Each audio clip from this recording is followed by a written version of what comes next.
ഒരിക്കൽ സബർമതി ആശ്രമത്തിൻ്റെ അടുത്ത് ജീവിക്കുന്ന ഏതാനും പാവപ്പെട്ട വീട്ടമ്മമാർ ഒരു ദിവസം ഗാന്ധിജിയെ കാണാൻ വന്നു.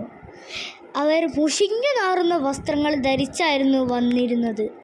അവർ പോയതിനു ശേഷം ഗാന്ധിജി കസ്തൂർബയെ വിളിച്ചു പറഞ്ഞു.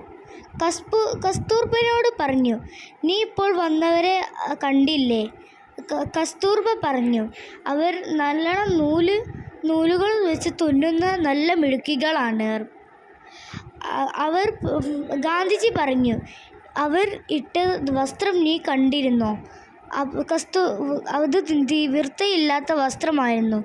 കസ്തൂർബ സമ്മതിച്ചു. കസ്തൂർബയോട് ഗാന്ധിജി പറഞ്ഞു, "നീ നാളെ അവരുടെ കുടിലിലേക്ക് പോകണം. എന്നിട്ട് അവരെ ശുചിത്വം എന്തെന്ന് പഠിപ്പിക്കണം."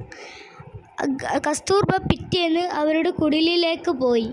എന്നിട്ട് അവരോട് ശുചിത്വം എന്തെന്ന് പഠിപ്പിക്കാൻ അപ്പോഴാണ് കസ്തൂർബ മനസ്സിലാക്കിയത്, ഒരാൾ പുറത്തു പോകുമ്പോൾ വസ്ത്രമില്ലാതെ ബാക്കിയുള്ളവർ കുടിലിനകത്ത് മറിഞ്ഞിരിക്കേണ്ട അവസ്ഥയാണെന്ന് കസ്തൂർബ മനസ്സിലാക്കി.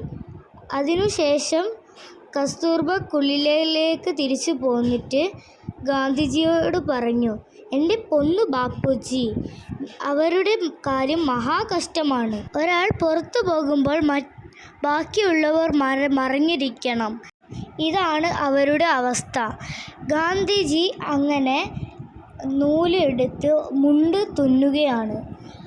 ഇന്ത്യയിലെ പാവപ്പെട്ട ജനകീയ ഇനങ്ങൾക്ക് വസ്ത്രം കിട്ടാത്ത കാലത്തോളം എനിക്ക് കുർത്തയും തൊപ്പിയും ധരിക്കാൻ അവകാശമില്ല. ഇന്നു മുതൽ ഞാൻ ഒരൊറ്റ മുണ്ട് മാത്രമേ ധരിക്കൂ.